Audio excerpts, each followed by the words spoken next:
오늘 설교 제목 이제 네가 누구인지 기억하라라는 제목인데 이게 우리가 방금 잠깐 봤던 디즈니 영화 라이온 킹에 등장하는 대사입니다. 이 지금 뛰어다니는 사자는 심바라는 애고 아빠 이름은 무파사인데요. 아버지 무파사가 죽고 나서 이 심바가 방황했던 것 같아요. 사실 인간 사회도 똑같잖아요. 부모님 돌아가시면 방황하는 청소년들이 있는 것처럼 아버지가 돌아가시게 돼가지고 심바가 방황하다가 사막에서 우연히 아버지의 환영을 만나게 됩니다. 그때 무파사가 아들에게 이렇게 말했습니다. Remember who you are. 네가 누군지를 기억해라. 심바가 그 말을 듣고 깨닫게 되죠. 내가 도망자가 아니라 왕의 아들이었다는 것을 깨닫게 되고 기억하게 됩니다. 사자 왕국을 회복해야 될 존재가 바로 나였구나. 이것을 망각했다는 것을 그제서야 깨닫게 됐다는 것이죠. Remember who you are. 이 한마디가 이 심바의 인생을 한 번에 바꿔놓게 됩니다. 우리 인생도 동일한 것 같아요. 삶의 무게와 사람들의 시선, 세상의 압박 속에서 때로는 내가 어떤 존재인가에 대해 망각하고 생각하지 않고 지내는 경우가 참으로 많이 존재합니다. 특별히 예수 믿는다는 사실이 현재 세상으로부터 조롱거리가 되고 교회가 사회로부터 지탄받고 있는 이 시대 속에서 내가 하나님의 자녀다. 내가 하나님 나라 그 왕국의 왕자와 공주다. 이 정체성을 우리가 점점 잊어버리고 있진 않은가. 그 정체성이 점점 약화되고 있지 않은가라는 생각이 저 영화 보면서 많이 들더라고요. 이 시대가 계속 하나님의 자녀라는 정체성을 약화시키려고 공격하고 유혹을 퍼붓고 있기 때문에 내가 누구인가에 대한 이 사실을 잊고 지내는 경우가 너무도 많습니다. 그럴 때 하나님께서 우리에게 뭐라고 말씀하십니까? 신바에게 말했던 것처럼 네가 누구인지 절대로 잊지 말라. 하나님께서 우리에게 이 시간 말씀하고 계세요. 이 시간 주님께서 우리를 그렇게 부르시고 계신데 그 부르심 앞에 여러분 이 시간 문을 활짝 열어보시기를 간절히 소망합니다. 세상이 흔들리고 상황이 어렵고 내가 누구인가 이 사실을 망각한 것을 다시금 기억한다면 핍박과 환난이 가득한 이 시대를 살아가는 우리에게도 다시금 이 시대를 견디고 다시금 살아갈 담대함이 생길 수 있기 때문입니다. 그러한 은혜를 오늘 말씀을 통해 충만하게 받기를 간절히 소망하고 그러한 시간이 되기를 간절히 기대합니다. 오늘 본문을 보면요, 의를 위하여 박해받는 자가 복이 있다고 주님께서 말씀을 하시는데요, 우리가 이 말씀을 들을 때마다 한 가지 질문이 근본적으로 들게 됩니다. 왜 박해를 받냐는 거예요. 왜 박해를 받는가? 왜 박해를 받느냐 하는 문제가 계속 우리 내면에 스칩니다. 예수 믿으면 잘 살고 예수 믿으면 복 받고 예수 믿으면 그래도 남들보다 더 평안하게 살아야 되는 거 아닌가라는 생각이 들기 때문에 우리가 이 질문에 대해서 우리가 생각 안 할 수가 없다는 거예요. 여러분 한번 생각을 해보십시오. 세상에 어떤 종교가 박해받을 것을 말할까요? 이런 거 언급하면요, 좀 세속적인 표현일지 모르겠지만 영업이 안 되죠. 내가 만약에 지금 종교를 만들어가지고 이 종교의 신도를 유치해야 된다고 생각을 해보세요. 너 이 종교 따르면 박해받을 거야. 신도가 늘겠습니까? 이게 영업 수완이 안 되는 말이에요. 어떤 종교도요, 네가 잘 믿으면 잘 믿을수록 고난이 찾아올 수도 있어 말하는 종교 없습니다. 오히려 이 종교 잘 믿으면 물질 잘 벌고 물질 복 받고 마음도 평안해지고 병도 고침받는다 말하지 고통과 고난을 강조하는 종교 세상에 존재하지 않습니다. 그런데 주님 뭐라고 말씀하신다고요? 너희가 의를 위하여 박해받는 것, 그것 때문에 너희는 행복한 자다 말씀하시는 거예요. 우리의 상식선에서 이해가 되지 않는 말씀입니다. 그리고 사실은 이해하고 싶지도 않은 말씀이에요. 주님은 왜 박해를 말씀하셨을까? 이를 알기 위해서는 먼저 의를 위하여 박해받는다는 것이 무엇인지를 우리가 먼저 좀 봐야 될 것 같아요.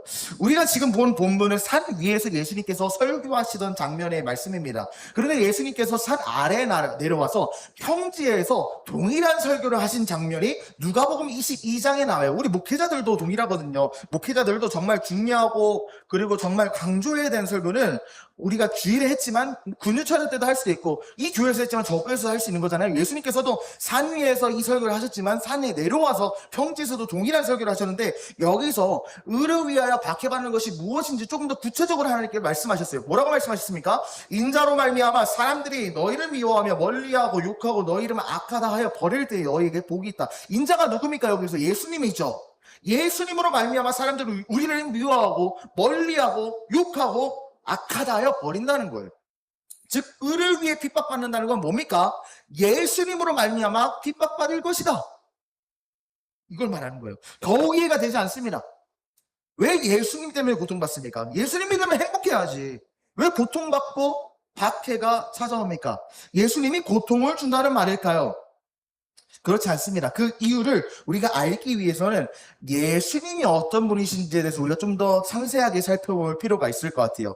이 성경에서 예수님에 대해서 가장 처음으로 예언하고 증언하고 선포하는 구절이 어딘가 하면 창세기 3장 5절인데요. 여기서 왜 예수님으로 인하여 신자들이 고통을 받는가가 명확히 드러나 있습니다. 3장 5절을 보면 내가 너로 여자와 원수가 되게 하고 내 후손도 여자의 후손과 원수가 되게 하리니 여자의 후손은 내 머리를 상하게 할 것이요 너는 그의 발꿈치를 상하게 할 것이라 이렇게 나오는데요. 여기서 여자의 원수가 되게 하고 네 후손도 여자의 후손과 원수가 되게 한다. 이게 무슨 말입니까? 사탄과 예수님 그리고 사탄의 편과 예수님을 따르는 사람들 사이에서 다툼이 발생한다는 거예요. 여자의 후손은 예수님을 가리키고요. 뱀의 후손을 사탄과 그를 따르는 악한 무리, 악한 세력을 상징합니다. 사탄이 예수님을 해하려고 계속적으로 시도했죠. 예수님을 죽이려고 계속적으로 예수님 공생에게 하는 시도하지 않았습니까? 그런데 결국 예수님은 십자가에서 사탄을 이기셨어요. 그 과정에서 물론 고통을 당하셨죠. 이게 바로 발꿈치가 상한다는 말이에요. 여러분이 예를 들어서 길거리에 맨발로 걸어 다녀보십시오. 발꿈치가 상하는 일들이 일어날 겁니다. 돌에 찍히고 피가 나고 까지고 이런 일들이 발생할 거지만 여러분의 발꿈치가 상한다고 해서 생명까지 지장이 되진 않잖아요. 예수님에게 공격을 가한 사탄의 그런 수많은 공격들이 그렇다는 거예요. 예수님을 해하고 하나님이 하시는 사역을 막고자 계속적으로 예수님의 사역을 막고 그리고 예수님을 계속 십자가에 못 박으려는 시도를 했지만 결국에 그 모든 시도가 예수님의 발꿈치만 상하게 하는 정도의 고통이었을 뿐이지 예수님의 중심과 그 생명을 해하지는 못했다는 거죠. 그래서 이 말씀을 예수님이 사탄을 완전히 이기시지만 그 싸움의 과정 속에서 필연적으로 작은 고난들이 따른다는 것을 말하고 있는 거예요. 그리고 예수님을 믿는 우리도 예수님의 편에 서 있기 때문에 세상으로부터 미움을 받고 어려움을 겪을 수 있다는 것을 암시한 구절입니다. 예수님 때문에 박해받는 이유가 바로 이런 거예요.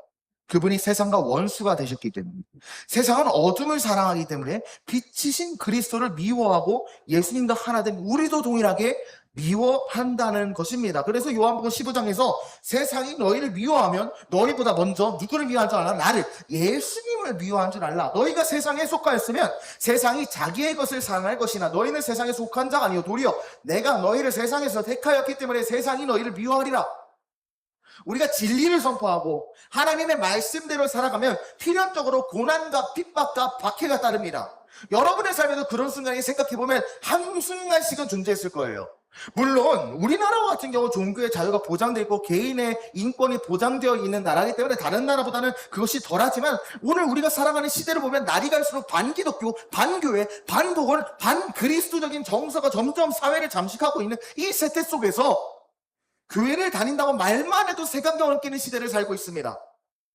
직장에서 학교에서 심지어 가족 안에서도 요즘 같은 시대에 무슨 예수를 믿냐, 미신 믿지 말아라 이런 소리를 우리가 듣고 있는 시대 속에서 살고 있다는 거예요. 신앙의 가치를 지키려다가 오히려 조롱당하고 손해보고 정직하게 살려다가 오히려 불이익당하는 시대를 살고 있습니다. 인과응보라고 하죠. 아니요, 이 시대는 인과응보가 아닙니다. 이 시대는 아무리 선한 행동을 해도 선한 결과로 따라오지 않는 경우 우리도 모두 많이 보잖아요.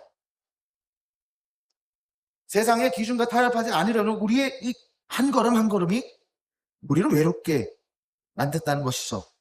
그리고 디모데후서 3장 12절에 무릇 그리스도 예수 안에서 경건하게 살고자 하는 자를 박해를 받으리라고 우리에게 이렇게 말하고 있습니다.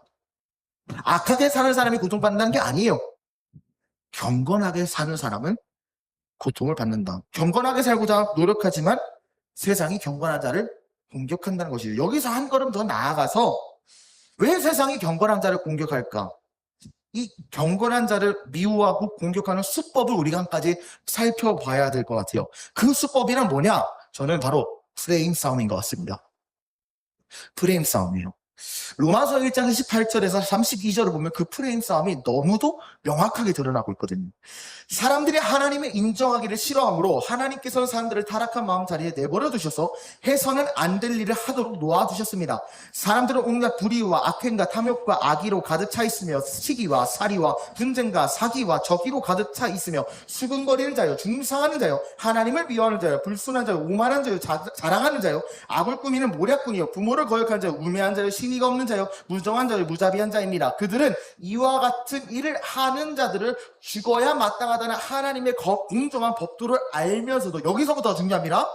자기들만 이런 일을 하는 것이 아니라 이런 일을 저지르는 사람을 두둔하기까지 합니다라고 말하고 있어요. 하나님을 인정하기 싫어하여 타락한 마음에 내버려진 자들, 스스로 불의하면서도 서로를 의롭다고 칭하고 하나님을 믿는 사람들을 죄인 취급한다는 거예요. 즉 죄인들끼리 모여서 세상에 정의라는 프레임을 만들고 그 프레임 안에 들어오면 정의로운 사람이고 그 프레임 밖에 벗어나면 정의롭지 못한 사람으로 만들어버리고 비정상이라는 꼬리표를 붙는다는 것입니다. 오늘 우리가 그것을 너무 보고 있지 않습니까? 정직하게 살면 융통성 없다고 말하고 절제하면 재미없다고 말하고요. 순결을 지키면 세상에 뒤떨어졌다고 말하는 시대예요. 세상의 많은 프레임으로 경건을 공격합니다. 그리고 경건하지 않은 사람들을 정상이라고 표현해요. 경건한 우리를 비정상이라고 프레임 씌워요. 그러나 여러분, 이 프레임에 절대 속지 마십시오. 왜냐하면 사실 예수님도 이런 프레임에 죽임을 당하셨기 때문입니다. 하나님의 아들이셨지만 하나님을 모독하는 자라는 프레임에 씌이시지 않았습니까? 바리새인과 사두개인들이 저 성전을 모독하고 하나님을 모독하는 자 십자가에 못 박아 죽여라. 프레임 싸움에서 예수님은 희생을 당하셨습니다. 사랑의 주님이셨지만 백성을 선동하는 반역자라는 프레임 속에서 돌아가셨다고. 특별히 오늘 우리가 살고 있는 이 포스트 모더니즘 사회에서는 이것이 더 크게 두드러지는 것 같습니다. 절대 진리가 없고 좋은 게 좋은 것이라는 이 사회 풍토이기 때문에 하나님의 말씀대로 살아가는 우리를 미워할 뿐더러 우리조차 무엇이 하나님의 말씀대로 사는 인생인지 분별하는 게 어렵단 말이에요. 그래서 무엇이 진리인지 분별하는 기준, 즉 말씀을 붙잡고 살아가야 되는 게 너무도 크게 요구되는 시대입니다. 그래서 디모데후서에서 우리에게 계속적으로 요구하는 게 뭐예요? 악한 자들과 속이는 자들은 더욱더 악해져서 남을 속이기도 하고 속기도 할 것이다. 이게 방금 말했던 프레임 싸움이잖아요. 그런데 우리는 그 프레임 싸움에서 어떻게 살라고 말합니까? 그러나 그대가 배워서 굳게 믿는 그 진리 안에 머무십시오. 그대는 그것을 누구에게 배웠는지 알고 있습니다. 복음. 하나님의 말씀의 기준에 머물러서 무엇이 옳고 그른지를 판단하면서 살아가는 거예요. 그러나 오해하지 말아야 될 것이 있습니다. 하나님께서 우리에게 박해받으라고 말씀하신 건 아니에요, 이게. 일부러 고난받을 짓만은 골라서 해서 박해받으라는 명령이 아니에요. 여러분들 이 말씀을 들었을 때 여러분들이 왜 부담을 갖고 계신지 알아요. 뭔가 예수님 믿으면 고난을 받아야 될 것 같고 뭔가 복음 위에 살아가면 희생해야 될 것 같고 뭔가 십자가를 지고 간다는 그 삶의 이미지를 생각했을 때 뭔가 계속 나를 죽여야 되는 이미지가 연상이 되기 때문에 부담스럽고 이해하고 싶지 않고 내 삶에 받아들이고 싶지 않은 주제인 것이 맞습니다. 그런데 오늘 주님은 의를 위하여 박해받는 자는 복이 있나 천국이 저들의 것이다. 이 말씀하셨을 때 너희가 천국을 받기 위해서 고난을 받아라, 박해를 받아라 말씀하신 게 아니라는 사실을 여러분 우리가 명확하게 알아야 됩니다. 왜냐하면 예수님이 그때 당시에 말씀을 선포하셨고 그 말씀을 들었던 청중이 어떤 자였을지를 한번 고려해 보십시오. 우리가 팔복을 계속적으로 1, 2, 3, 4, 5, 6, 7, 8까지 나누면서 어떤 자들이라고 했어요? 당시 이스라엘은 로마 식민지 속에 이 박해를 받으면서 살았던 곳입니다. 우리나라 마치 일제강점기 때 일본에게 압제를 당했던 것처럼 이스라엘도 로마 제국의 압제를 받고 있을 때였는데 우리도 전통 문화랑 전통 종교 다 말살됐잖아요. 그때 로마조차도 로마와 타협하는 종교는 살렸고요. 로마 타협하지 않은 종교는 죽였단 말이에요. 하나님을 신실하게 믿고 로마가 요구하는 신앙을 받아들이지 않고 경건하게 살아가고자 했던 자들은 가난했고요. 핍박을 당했고요. 조롱을 당했고요. 모욕을 당했습니다. 그들을 향해 예수님께서 의를 위하여 핍박받는 자는 복이 있다 말씀하실 것은 무슨 의미예요? 네가 지금 고난받고 있는데 더 고난받아! 이런 말일까요? 아니라는 거죠. 너가 이미 지금 고난받고 있는 거 내가 안다. 위로의 말씀입니다. 그렇기 때문에 여러분, 우리가 오늘 의를 위하여 핍박받는 자는 복이 있다는 말씀을 전혀 부담스럽지 않게 들어도 됩니다. 왜냐하면 이것은 우리에게 고난을 요구하시는 하나님의 말씀이 아니라 세상을 살아가면서 고난을 받을 수밖에 없는 우리의 인생에 대한 위로의 말씀이에요. 플러스 알파로 고난을 받으란 말이 아니라 이미 받고 있는 고난에 대한 하나님의 무한한 위로의 말씀이다. 그런데 이 말씀을 오해하여서 일부러 고난받는 상황을 조성하여 박해가 아닌데 박해라고 착각하는 일들이 몇몇 존재하는 것 같습니다. 대표적으로 저는 정말 극단적인 예로는 인터콥 같아요. 인터콥. 선교가 금지된 지역에 가서 거기서 공격적인 선교를 하는 게 하나님 뜻일까? 아닌 경우가 많아 보입니다. 인터콥뿐만이 아니라 우리 삶도 동일해요. 자신의 성품의 문제나 잘못된 태도로 인해서 관계가 깨졌는데 이것은 뭐 복음을 위한 박해다 이렇게 막 스스로 자기 위로하고 착각하는 경우도 있고, 내가 무례해서 생긴 문제인데 내가 이거 진리수호해가지고 핍박받았다 이렇게 말하는 경우도 있는 것 같습니다. 내가 지금 복음을 전하는 데 있어서 준비하지 않아서 준비 부족으로 인해 생긴 일인데 이거 마귀가 나에게 영적 저항을 한다 이렇게 착각하는 경우도 있고요. 모든 사회적 비판, 교회를 향한 모든 비판이 신앙에 대한 탄압은 아니에요. 교회가 잘못했으면 비판받아야죠. 모든 비판이 신앙 탄압은 아닙니다. 그런데 모든 비판을 신앙 탄압으로 받아들이는 경우도 존재하고요.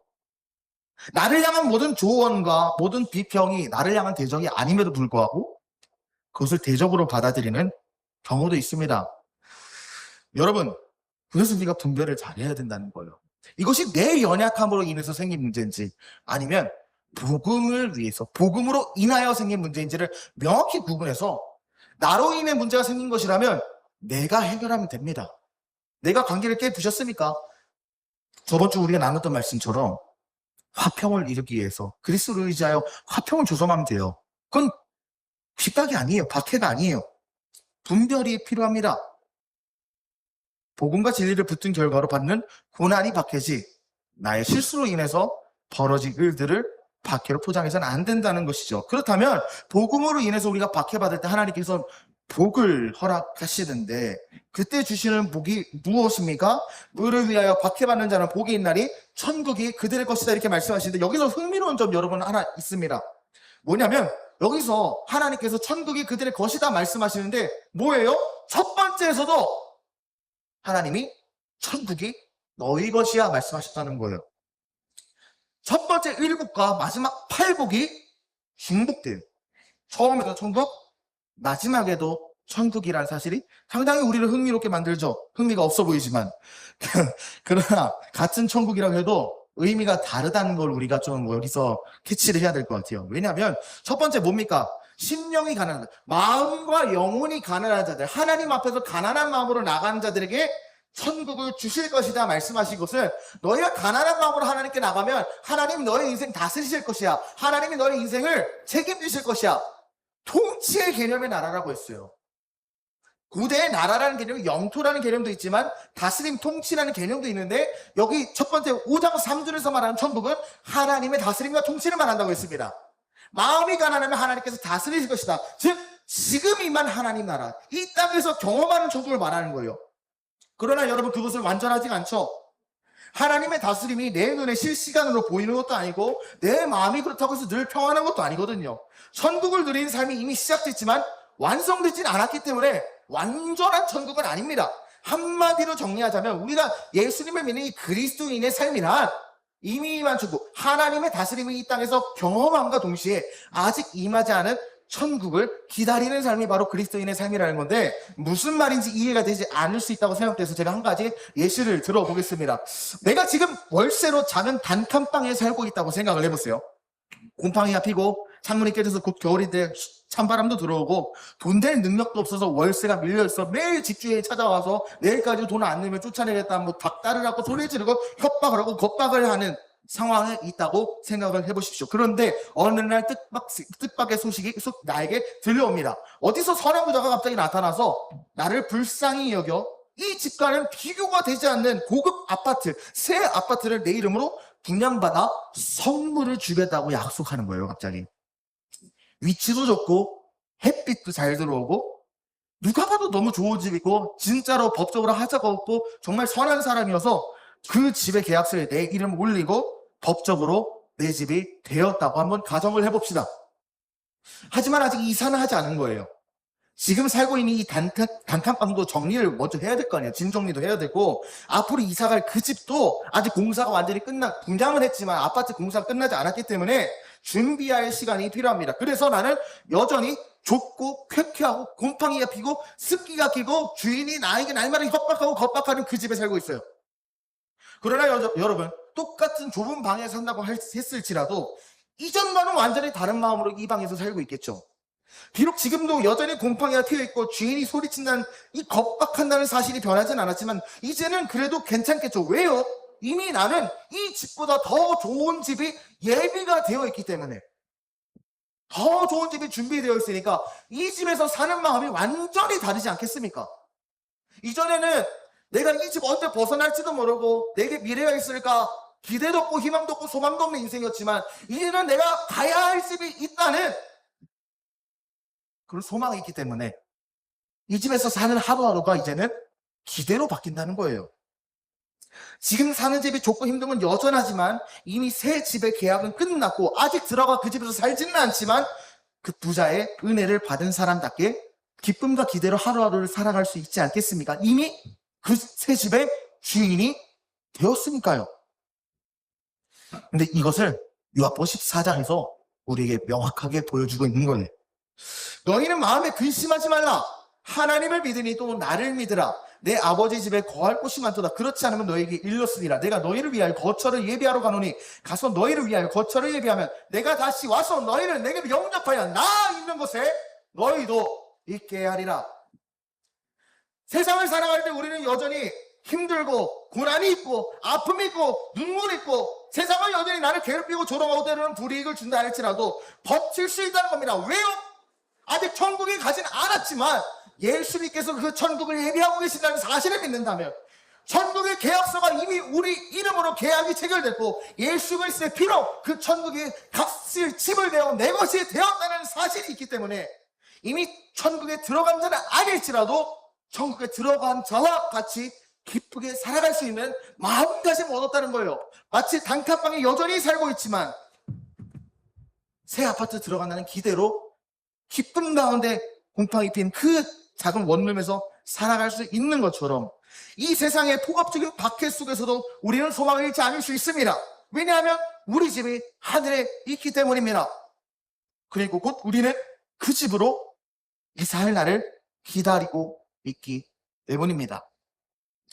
이것이 오늘을 살아가는, 이 시대를 살아가는 우리에게 허락하신 하나님의 놀라운 복이에요. 이 세상이 전부가 아니고 내가 돌아갈 영원한 고향, 천국, 내세가 준비되었다고 믿는 사람과 그렇지 않은 사람이 이 세상을 살아갈 때도 어떻게 똑같을 수 있겠어?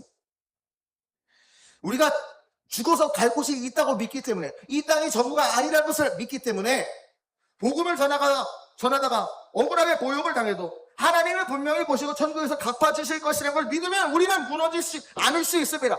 직장에서 불이익 받아도 이 땅의 보상은 잠시 잠깐이지만 하늘의 상급 영원하다는 그 생각 하나도 포기하지 않고 달려갈 수 있어요.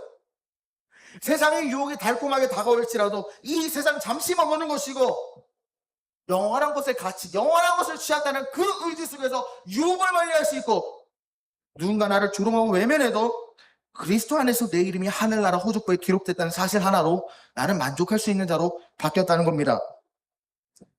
그러므로 사랑하는 우리 청년 여러분, 여러분의 삶 속에서 예수 믿는다는 사실만으로 박해나 고난이나 조롱이 찾아오고 그것뿐만이 아니라 신앙으로 인한 박해뿐만이 아니라 여러분의 삶에 고난이 존재하십니까? 여러분의 삶에 문제가 있습니까? 여러분의 삶에 아픔이 있고 눈물이 있습니까? 수많은 역경과 시련이 찾아올 때 절망하지 않고 우리가 믿음으로 견딜 수 있는 이유는 이 땅에서 고통이 잠시 잠깐이요, 하늘에서 그 고통과 아픔 속에 하나님이 보상하실 영원한 상급이 기다리고 있다는 사실을 믿는다면 우리는 견디고 버틸 수 있어요. 지금 억울하고 외롭고 손해보는 것 같지만 하나님이 내 인내를 결코 잊지 아니하시고, 사람은 몰라도 하나님이 아신다면 그분이 나의 눈물을 보시고 내가 참아낸 그 모든 순간에 귀하게 여기시고 가슴에 새기셨다면 나는 그 천국 바라보면서 이 땅의 하루하루를 견뎌낼 수 있다는 겁니다. 이 땅에 단칸방 같은 인생에서 잠시 둘러 살고 있지만 우리 이미 천국의 계약서를 손에 쥔 사람들입니다. 그러므로 세상에 주눅들지 말고 담대히 복음의 빛을 비추며 살아가십시오. 그러나 이것이 오늘날 한국교회에서 많이 무너진 것 같습니다. 한국교회가 너무 지나치게 현실적으로 바뀌었어요. 이 땅에서 하나님의 통치를 받아들이고 하나님의 뜻 가운데서 승리하고 성공적인 삶 사는 건 물론 중요하죠. 이 땅에서 주님의 뜻 안에서 꿈을 이루고 이 땅에서 적극적이고 긍정적으로 살아가는 것, 이 땅에서 승리하는 것 너무도 중요합니다. 그러나 그것이 전부가 아님에도 불구하고 언제부턴가 교회가 천국에 대한 이야기를 하지 않고 이 땅에서 어떻게 살아가야 되는가 윤리를 전하고 윤리만을 전하고 처세술만을 전하고 이 땅에서 어떻게 성공하는지에 대해 가르치는 강연장으로 바뀐 것 같습니다. 마음의 중심을 다잡으십시오. 이 땅은 영원하지 않습니다. 천국을 바라보며 날마다의 고난을 견디면서 살아가야 돼요. 그러나 여러분, 우리가 근본적으로 다시금 질문이 듭니다. 아무리 천국이 있다고 해도 내가 이 땅에서 고통받는 건 여전한데 어떻게 내가 박해, 고난, 고통을 견딜 수 있을까요? 사실 천국 소망이 박해를 이겨낼 힘이 된다고 하지만 여전히 박해라는 말을 들으면 부담 느끼는 것 당연한 반응이라고 생각합니다. 저도 동일해요. 저도 당장에 내일 내 목에 칼을 들이밀고 너 예수 믿을 거냐 한번 말해보고 고백해봐라 라는 그런 상황이 나에게 찾아온다면 그 상황이 그렇게 저도 달갑지는 않죠. 부담이 됩니다. 누구나에게 부담이 됩니다. 그렇다면 어떻게 박해를 견딜 수 있을까? 더 나아가 견디는 차원을 넘어서 어떻게 이 박해를 기쁨으로 감당할 수 있을까요? 나를 위해 박해받으신 예수님을 바라보면 우리는 담대하게 박해를 돌파할 용기와 힘을 얻게 됩니다. 예수님이 이 땅에 오셔서 지냈던 모든 순간들 한번 여러분 생각해 보십시오. 아직 어린 아기였을 때부터 헤롯 왕이 예수님을 죽이기 위해 쫓았고 주님은 이집트로 피난 가셨고요. 자라나서는 사람들의 조롱과 비난 들으면서 귀신 들렸다, 하나님 모독하는 자라는 이 거짓 플레임을 시달리셨고 가장 가까운 제자에게도 배신을 당하셨고 군중들에게 채찍과 칩을 맞으셨고 결국 십자가에서 가장 잔인한 박해를 당하셨습니다. 그런데 이 박해 왜 당하셨습니까? 이사야에서 이렇게 우리에게 말하고 있습니다. 그가 찔림은 우리의 허물 때문이요 그가 상함은 우리의 죄악 때문이라. 그가 징계를 받음으로 우리가 평안을 누리고 그가 채찍에 맞음으로 우리가 나음을 받았도다. 우리는 다 양 같아서 그릇 행하여 각기 제 갈 길로 갔거늘 아버지께서는 우리 모두의 죄악을 그에게 담당시키셨습니다. 예수님이 박해받으신 원인이 뭐였습니까? 나요. 나를 사랑하셨고 그런 나를 위하여 자기의 모든 것을 내어주시기 위해서 박해를 선택하셨습니다. 결국 나의 연약함과 나의 죄악이 예수님 십자가로 이끌었습니다. 저와 여러분은 사실은 예수님을 박해한 사람들입니다. 동의 안 되시는 분들이 있을 거예요. 내가 언제 예수님을 박해했나요? 내가 언제 예수님 대적했나요? 특별히 모태신앙은 더 그렇겠죠. 전 태어날 때부터 교회 다녔는데요. 아니요, 그렇지 않습니다. 먼저는 우리의 죄악 때문에 십자가 박히신 것, 그게 1차고요. 둘째로는요, 우리가 날마다 주님을 버리고 있지는 않습니까? 주님은 날마다 나를 향해 사랑을 보내시는데 하나님 사랑 모자릅니다. 주님은 날마다 나를 사랑하시는데 하나님 나 주님 못 믿겠습니다. 주님은 지금도 나를 위해 전부를 다 내어주시는데 주님 못 믿겠습니다 하고 전부를 다 쳐요.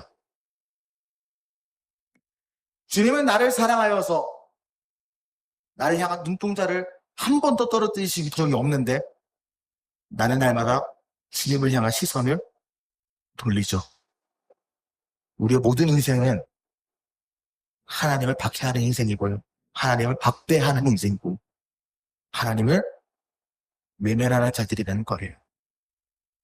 여러분뿐만이 아니라 저 또한 그렇습니다. 저도 하나님 믿지 않는 순간 그것으로 하나님 가슴에 못을 박고 예수 그리스도의 십자가 공로만 의지해야 되지만 나의 수단과 나의 방법을 의지해서 다시금 주님께 못을 박고 날마다 주님을 박해하는 인생을 살고 있어요.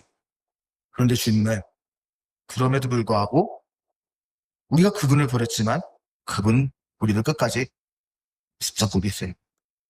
여러분, 박해를 견디는 방법, 견디는 걸 넘어서 기쁨으로 통과하는 방법 바로 여기 있습니다. 내가 그렇게 하나님 버리고 내가 그렇게 주님 배반하고 내가 그렇게 날마다 주님 떠남에도 불구하고 나를 사랑하시는 그 사랑, 그걸 깨닫잖아요.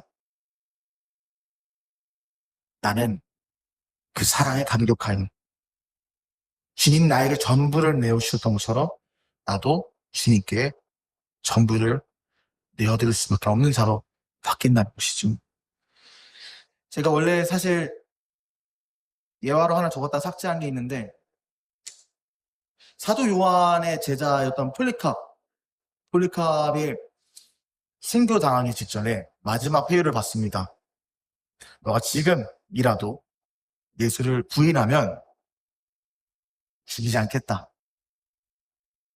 근데 너가 부인하지 않으면 너는 화형대에 올라갈 거야. 그때 폴리캅이 어떻게 고백했는지 아십니까?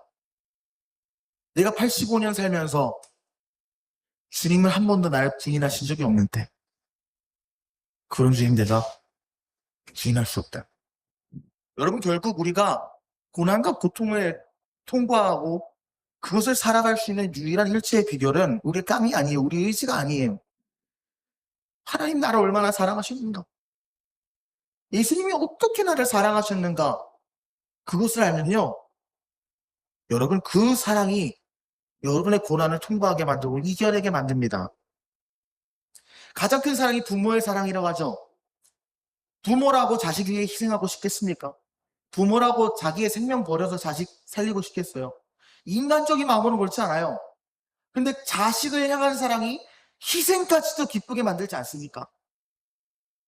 내가 못 먹고 자식 먹이는 게 기쁨이 되고 내가 헐벗어도 자식 입히는 게 기쁨이 되는 게 부모의 사랑인 것처럼 그 이상의 사랑이 하나님을 향한 사랑이 된다면 내가 지금 비록 고난당할지라도 하나님을 사랑해서 그 고난을 기쁨으로 받는 자가 될 수 있다는 거예요. 이 시대가 앞에서 점점 진리를 향한 공격이 거세지고 믿는 자를 핍박하는 정도가 점점 심해지고 있는 이때 여러분 박해를 감당할 힘이 없어서 걱정되십니까? 걱정하지 말고 안심하십시오. 애초에 박해를 견딜 힘 가진 사람 이곳에 존재하지 않습니다. 그저 예수님 더욱 사랑하기 위해서 애쓰고 기도하십시오. 주님 사랑하면 박해는 그 사랑이 이겨내게 만듭니다. 사드락과 메삭과 아벳느고 이야기를 한번 생각해 보십시오. 다니엘서에 등장하는 이 이야기를 보면 금신상에 절하지 않는다는 이유만으로 이 세 친구는 풀무불에 들어갔어요.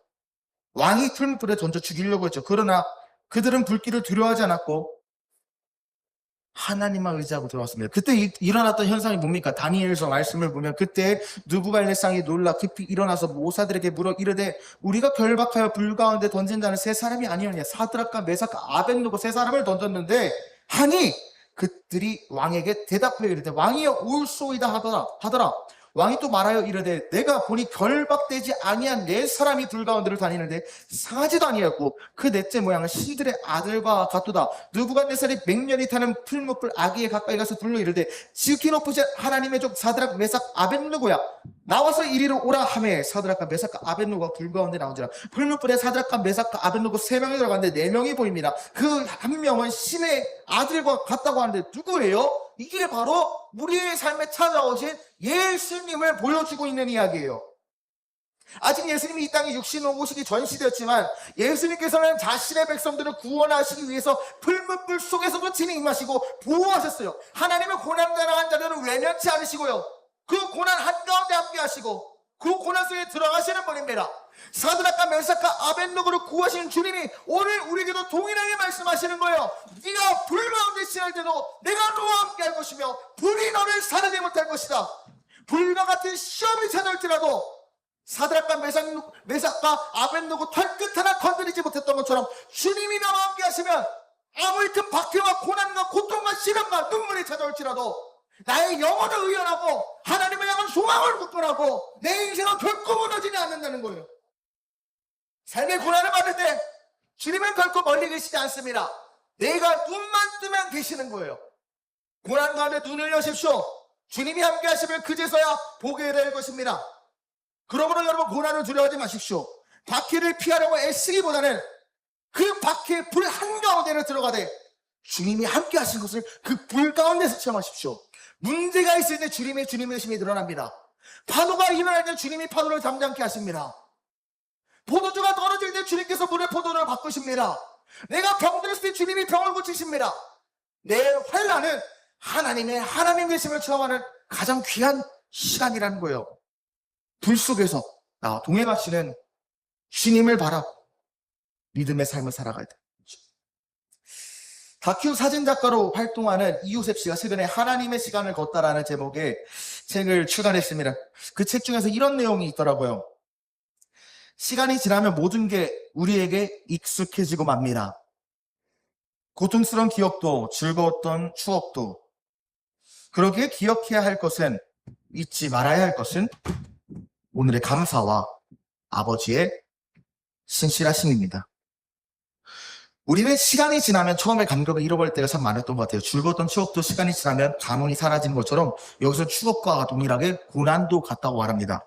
고난 또한 시간이 흐르면 그 고난의 의미를 잊은 채 그저 버텨내는 거에만 집중하는 경향이 많은 것 같아요. 하지만 하나님께서는 그 지루하고 아픈 시간 속에서도 일하신다는 것을 기억하십시오. 우리가 알지 못하는 그 시간 동안 하나님 우리의 믿음을 단단히 다듬으시고 감사와 신뢰를 세워가신다는 것이죠. 때로는 박해의 현실, 고난의 현실, 고통의 현실, 아픔의 현실이 너무도 길고 그것이 익숙해져서 의미를 잃어버린다고 느낄 때 그때 하나님의 신실하심을 잊지 말라는 고난 가운데서도 하나님께서 의도하신 바가 있습니다. 그 고난을 통해서 나에게 주시고자 하는 복이 있습니다. 그래서 예레미야 애가 이스라엘이 가장 처절하게 고난받고 있을 때 하나님께서 뭐라고 말씀하십니까? 야외 인자와 긍휼이 무궁하심으로 우리가 진멸되지 아니함이니이다. 이것이 아침마다 새로우니 주의 성실하심이 크시다. 우리 하나님은 진멸 가운데서도 자비를 잊지 아니하시고 심판 가운데서도 긍휼이 잊지 아니하시는 하나님입니다. 하나님의 신실하심을 믿으십시오. 고난 가운데 그때 의미를 발견하게 될 거예요. 제가 저번에 말했던 것처럼 빅터 프랭클이 뭐라고 말했어요? 고난보다 더 고통스러운 것은 고난의 의미를 발견하지 못했을 때 우리가 더 고통스럽다고 말했던 것처럼 여러분의 고난에 왜 찾아왔는지 의미를 발견하십시오. 고난은 더 이상 고난이 되지 않을 것입니다. 하나님을 신뢰하고 그분을 향한 사랑과 샘솟는 감사가 내 안에 분명히 존재하기만 한다면 고난 박해 가운데서도 버텨낼 수 있고 이겨낼 수 있는 명확한 소망의 이유를 우리가 얻게 된다는 것이죠. 그러므로 박해의 시대, 고난의 시대를 살고 있는 우리 청년들이여 두려워하지 마십시오. 믿음을 지킬 수 있을까 근심하며 눌리지 마십시오. 믿음을 지킬 능력 없는 우리에게는 그 믿음을 주신 예수님을 의지하는 것만이 우리의 능력이 됩니다. 그분이 우리를 붙드시고 지키시고 보호하시기 때문에 우리가 할 수 있는 것, 우리가 할 수 있는 가장 높은 시도, 예수님께 나아가는 것. 그분을 사랑하십시오. 그분을 의지하십시오. 그때 우리는 우리 인생의 모든 고통을 이겨내김을 받게 됩니다. 날마다 그리스도를 사랑하여서 그 사랑 가운데 모든 고난과 고통과 박해와 핍박을 이겨내고 하나님의 천국을 바라보며 평안히 살아가는 저 여러분의 삶이 되기를 주의 이름으로 간절히 축복합니다. 말씀을 뵙겠습니다. 이 세상 속에서 우리는 때로 외롭고 이해받지 못할 때가 있습니다. 하지만 우리가 기억해야 되는 것이 무엇입니까? 여러분은 하늘나라의 이름이 기록된 하나님의 자녀라는 것입니다. 세상은 우리를 미워할 수 있지만 하나님은 여전히 우리를 사랑하시고 우리를 위하여 거처를 예비하고 계십니다. 그러므로 박해와 오해와 핍박과 고난과 고통이 찾아올 때마다 내가 누구인가 이것을 잊지 마십시오. 신바가 자기가 누구인가를 알고 방황해서 다시금 방향을 잡았던 것처럼 우리도 세상의 인생의 광야에서 방황하고 있을 때 내가 하나님의 자녀고 내가 하나님의 나라의 상속자고 그렇게 내가 돌아갈 본향이 있다는 이 정체성을 확실히 하면 우리는 고난의 터널을 우연하게 믿음으로 통과할 수 있을 것입니다. 나는 그리스도 안에 있는 사람, 주님의 핏값으로 구원받는 자입니다. 이 정체성 붙들리면 어떠한 상황 속에도 흔들리지 않습니다. 박해 속에서 여러분이 해야 될 것은 싸우고 맞서는 것이 아니라 사랑으로 견디고 기도로 버티고 믿음으로 빛을 내는 거예요. 세상이 나를 향해 비난의 화살을 쏘고 세상이 나를 향해 믿음 하나만으로 핍박하고 조롱하고 차별할 때 그때야말로 우리가 주님을 만날 수 있는 가장 좋은 시간을 맞이할 것입니다. 우리 교회 공동체 또한 단순히 세상의 공격을 두려워하지 않고 박해 속에서도 예수님의 사랑을 품고 전하고 그 복음을 전할 때 미움과 핍박 받을지라도 세상을 향해 사랑과 진리로 대답하는 공동체가 되기를 간절히 소망합니다. 그리고 무엇보다 우리 교회 현세에서 승리하는 건 물론 중요합니다. 여러분이 탁월하기를 간절히 소망합니다. 제가 여러분이 위해 얼마나 기도한지 여러분 모를 거예요. 어제도 자기 전에 갑자기 여러분들 기도 좀 스쳐가지고 기도하다가 막 잠들었거든요. 그래서 잠이 자는 것 같은데 우리가 이 세상에서 잘 살아가는 거 중요해요. 그런데 거기에 전부를 걸지 마십시오. 이 땅에서 평가받는 거에 목숨 걸지 마십시오. 하늘나라에 내가 하나님께 어떻게 평가받을 것인가 그것을 기준으로 오늘을 살아가십시오. 내가 오늘 어떻게 살아갈 것인가 평가의 기준을 걸고 살아간다면 나는 하루살이 인생이 될 것이지만 내가 영원한 천국을 바라보고 그 하나님 심판대에서 어떻게 평가받을 것인가 그것을 향하여 바라보고 살면 그 두려움과 떨림으로 살아간다면 우리의 인생은 빛날 것입니다. 우리의 인생을 통해서 하나님의 뜻이 이루어질 것입니다. 우리의 인생을 통해서 하나님의 놀라운 큰일이 베풀어질 것입니다. 소인처럼 살지 말고 대인배로 살아가십시오. 정죄보다 국률로, 침묵보다 진리의 말로, 미움보다 기도로 세상을 섬기는 교회가 되십시오.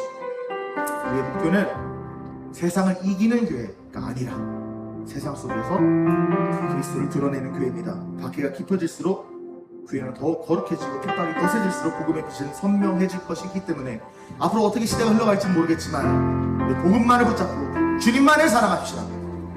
여러분 이 교회에 여전히 소망이 있습니다. 혼란하고 박해가 만연한 시대지만 그 가운데서 내가 누구인지 우리 교회가 어떤 공동체인지 잊지 않고 명확히 하여서 주님을 사랑하는 마음으로 세상 가운데 날마다 승리하는 저와 여러분 되시기를 간절히 소망하며 주의 이름으로 축복합니다.